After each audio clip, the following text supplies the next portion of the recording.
एक गांव में एक पुराना जीर्ण-शीर्ण मकान था। लोग कहते थे कि वहां भूत रहता है, लेकिन यह भूत बहुत ही मजाकिया और शरारती था। उसका नाम था पिंच घोस्ट।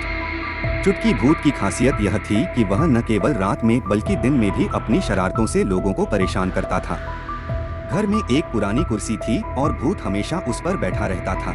एक दिन गांव के दो बच्चे पिंकी और मिंटू बहादुरी से घर में घुस आए। पिंकी सबसे बहादुर थी, मिंटू थोड़ा डरपोक था। चलो अंदर चलते हैं, वहाँ कोई भूत नहीं है। ये सब बड़ों द्वारा बताई गई कहानियाँ हैं। पिंकी ने कहा, क्या होगा अगर वहाँ भूत हो? मिंटू ने डरते हुए पूछा। पिंकी बोली, अरे भूत भी भूखा होगा, मैं उसे लड्डू खिलाऊंगी। जैसे ही घर में दाखिल हुआ, चारों ओर सन्नाटा छा गया। तभी एक अजीब सी आवाज आई, खर्रर खर्रर, मेरे घर में कौन है? दोनों बच्चे डर के मारे चुप हो गए। फिर वह पुरानी कुर्सी अपने आप चलने लगी और छोटा भूत जोर से हंसा और बोला, मैं ही वह छोटा भूत हूँ, तुम यहाँ क्यों आए हो?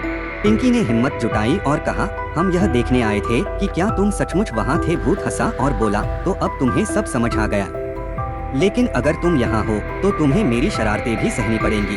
छोटा भूत अपनी शरारतें शुरू करता है।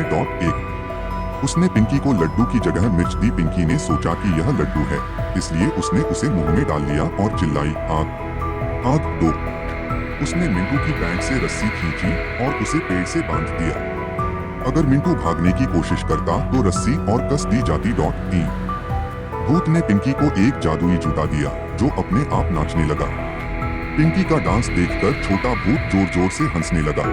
लेकिन जब बच्चों ने भूत से पूछा, तुम यहाँ क्यों रहते हो, तो उन्होंने कहा, मुझे लोगों को हंसाना पसंद है, उन्हें डराना नहीं। लेकिन अब लोग यहाँ इसलिए नहीं आते कि वे मुझसे डरते हैं, मैं बस दोस्त बनाना चाहता हूँ। बच्चों ने कहा, तब तो हम आपके दोस्त बन जाएंगे, लेकिन आप हमें डराएंगे नहीं। पिंच घोस्ट ने वादा किया। ठीक है, अब से मैं केवल मजेदार चुटकुले ही करूंगा। उसके बाद पिंकी और मिंटू अक्सर उस घर में आते और उस छोटे भूत के साथ खेलते। गांव के अन्य बच्चे भी उनके साथ जुड़ने लगे। पुराना घर अब हंसी और शरारत से भर गया था और पिंच घोस्ट, वह अब एक डरावना भूत नहीं बल्कि एक अजीब भूत बन गया था।